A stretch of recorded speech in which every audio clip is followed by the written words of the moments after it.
her daddy issues will become your issue.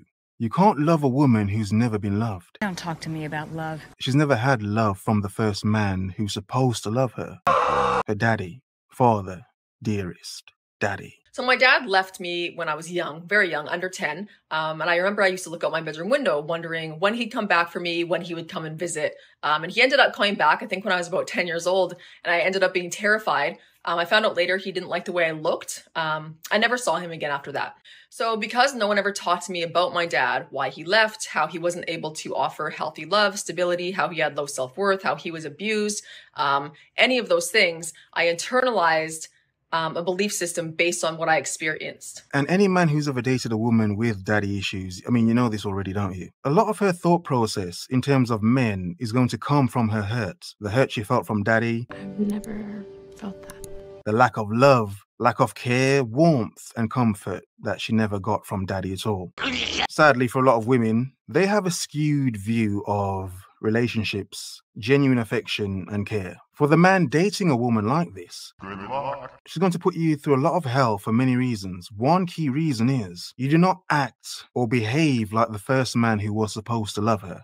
So because of that, a lot of women will not understand when genuine love is being shown to them. They only understand hurt and fear and heartbreak. Unfortunately, a lot of us have this internal belief system that we're largely unaware of, and it is the literal reason we attract what we attract, especially in partnerships and relationships. So we're operating from our subconscious mind, and that is where those belief systems are stored. So from age 0 to 7, we're in a hypnosis state. With those belief systems get stored, and then as adults, we're operating from our subconscious mind 95% of the time. So I grew up as an adult woman with the belief systems operating from that subconscious mind, that number one, I wasn't worth a man's time. Number two, I had to prove how much I was worth staying around for. Well. Exactly.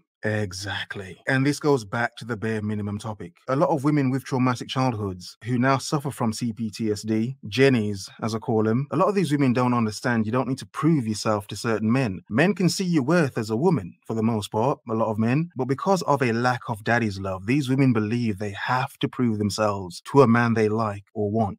So instead of a woman understanding that this man should want you just the same, if not more, they think and believe they have to jump through hoops to prop up men that do not care about them. The sad part about this is, it's always the men that are not toxic, abusive dudes who get these women on the back end mostly, and then have to deal with and try help her fix her issues. I don't give a fuck. The issues that he never caused, the issues that further men she dated that were bad for her added to her. It's always men on the back end. The poor, nice guys, decent men. I love her so much, I don't care. Suckers. The men that women realize, no, that's actually real. A man should want and care about me. Those dudes are the ones that suffer from this. I don't care. Because toxic, abusive men, they're just following her pattern. They're not a red flag for her. That's normal. So if you're somewhat of a regular man, decent man, and you fall in love with a traumatized woman with daddy issues, yeah, it's good luck. If you've been there, you know, nothing you will do will ever make her happy. Nothing! Because she's not used to a man doing anything for her. Another one was that I was disposable. Since my dad had left me so easily, I must be easy to leave. So I grew up attracting men who made me feel like I was disposable and easy to leave. Of course. So I found myself as an adult attracting partners that made me feel disposable, abandoned, like they would leave easily, and where I had to keep proving and chasing. So as I had been abandoned, I was co-creating realities with people as an adult where I was abandoning myself constantly. Interesting. So these belief systems led to sickness, depression, even cutting. Damn. And the sad thing is that these belief systems that I had formed, they were not even real. They're not true. And it didn't matter how true they were or were not. Her belief would make them real. Her belief would bring them into reality. Using her as an example for many women. One thing I do enjoy about TikTok is made me step back a bit and look at women again differently, because I'm like, damn. This is fucking tragic. Wow. Some situations you hear women describe baffle the absolute F out of me. And sadly, what I'm about to say is not advice, promotion of anything. It's more realization. I did not know as a man, I could get away with so much. You could pretty much get away with anything. Watching all these TikToks and reading comments from thousands of women, it's like, fuck, I could have gotten away with this. Then slept with my sister. I could have done this. I think he's cheating on me. My God. He used me. Did I waste my time being a decent man? What? Partially. partially decent. I've been a dickhead. But my God, I didn't know men could do this. And you wouldn't leave? Nope. Oh my God. So for as bad as it sounds, hearing so many women's confessions and stories about their past relationships, even at my big age, I've learned so much about what some of these women are going through. No one cares. But furthermore, it made me understand why some men are self-sabotaging by dating certain women. We know about daddy issues already. Everybody knows about daddy issues. But hearing how deep some of these stories go with some of these women and how they end up growing up and choosing purposely toxic and abusive men, it does paint a broader picture of what we're dealing with as men. Dating or not, single or not, relationships, situationships, whatever you're doing. It does paint a broader picture. Now, some men wonder why certain toxic and abusive men seem to have so much fun. Like, my God, there's some toxic and abusive dudes who have never been single. To this day. But then if you understand the pattern, why would they be? There are lots of women out here that suffer from so much that, yo, by you not being what they see as the standard, the norm, you're an anomaly. You should not be. Again, they're waiting for the shoe to drop, a shoe that for you never existed. But for them, wow. So how I started to heal that wound was understanding my dad at that age was not able to care for me. He couldn't even care for himself. He had been abused himself as a kid. He was abandoned himself as a kid, often left to fend and find meals in the bins for himself and his younger sister. So I forgave that. And I completely let that go.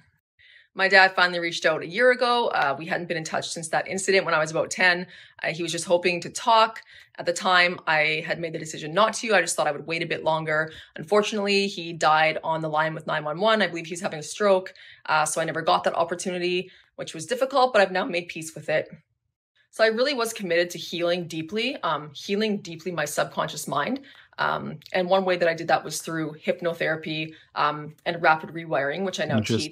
But I really wanted to stop attracting, like the classic assholes, avoidance, abusers, maybe stop attracting the hardened Scots and the Christian Greys, and just start attracting like that really healthy love. And that is what's sad about all of this, because healthy love isn't normal for some of these women. Sadly, healthy love isn't normal. But the point, again, from a man's perspective, think of how many years these women will go through dating these toxic, abusive assholes on purpose. Years. For a lot of women, it's their early years, up until they're 30, because a lot of women say, by the time they're 30, 35, 40, they've learned a lot and they've realized that a lot of men they were dating were absolutely crap. However, again, whatever man they date after that point, he's going to get lesser of a woman. Now, I'm not saying lesser because she's aged. I'm not even going to use the age thing in the lesser. In terms of she's been through so much turmoil, trauma, pain, heartache, lack of love, lack of a healthy relationship and bond, that by the time you meet her, you being a decent man, you are only going to get scraps of a woman. It tastes like shit. You are only going to get just the dregs of a woman that was once. Now, even if we say it's not her fault, it's not the women's fault for what they have gone through younger and grown up to understand and seek. Even if we say it's not the woman's fault, from men's perspective, a lot of men end up with trash already, really not much or anything because of this. Hence, a woman with daddy issues will always bring a man down who doesn't display any form of that abandonment or abuse. Outstanding. So I started the rapid rewiring. I started the deep work. I began telling myself a new story. I began instilling and embedding entirely new belief systems inside of my subconscious mind. So just a couple of the rewires I started telling myself was, it turns me on when a man values me. It turns me on when a man values me. That is so weird. Like, fuck, that is weird. Like, no offense to this woman, lovely woman. That's fucking weird. Like, as a man, that's weird for me because I'm like, of course I'm turned on by a woman valuing me. Why wouldn't you? Please, woman, you don't know what you're looking at. But from her perspective, she had to teach herself that. When you hear women tell their stories, what perspective is she talking from? Because that sentence alone is like, that's baffling. Wow. You have to teach yourself to be turned on when a man sees your value. Damn, that's disturbing. I am worth fighting for, and I defend myself by setting boundaries. I am enough. So I healed and shed the fake belief systems that were clouding up my frequency and that were responsible for that wounded energy that I was putting out there. So I taught myself how to set boundaries, and that wasn't easy, but I did it. I taught myself how to be respected, grounded, and magnetic so that I could attract men with integrity who more matched my frequency of healing that I was putting out. Makes sense. Yeah. I also taught myself how to be able to receive healthy love. And this is a really big component for a lot of people that I work with. They want that love, but they don't know how to actually receive it. So that's something that I go really deeply into. And that's something that I've taught myself so that I would be able to actually be able to receive what I desired. And because I started choosing myself and stopped abandoning myself by choosing men who abandoned me, I started attracting men who chose me as well, who chose me. Now that thought process she has, you'd be surprised how many women do not have that thought process. And this is where it comes to a point where if more women admitted things like this, we would understand and see why so many women end up in some really fucked up and weird situations. Because men understand a lot of bad men are out there. We know that. We know abusive men are out there. It's how these women end up with these men is the interesting aspect. Because women are gloating about men being single nowadays. All these single lonely men. If her past was nothing but toxic abusive dudes, then what is she talking about? She's never known good anyway. Gotcha. So these women boasting about all these single lonely men, you're boasting about your past that was shit anyway. You never had a good man. You never had a man that cared about you enough to see you as a decent woman or to even see you as a human. And that is not men's fault. That's her own traumatized and broken perspective on life. I really discovered that I had always been lovable. I had always been enough, and I had always been worth love. I never had to chase or prove. I never had to put myself in these situations where I felt unseen, disregarded, abandoned, and caused all that chronic stress. It was all healed now. So I'm here to tell you, you are worth being loved as well. You are enough, and I love you. How do women talk so much about the bare minimum topic when a lot of them don't even feel they're worth being loved? Does not make sense. Stop attracting, like the classic assholes, avoidance, abusers. Have a nice day.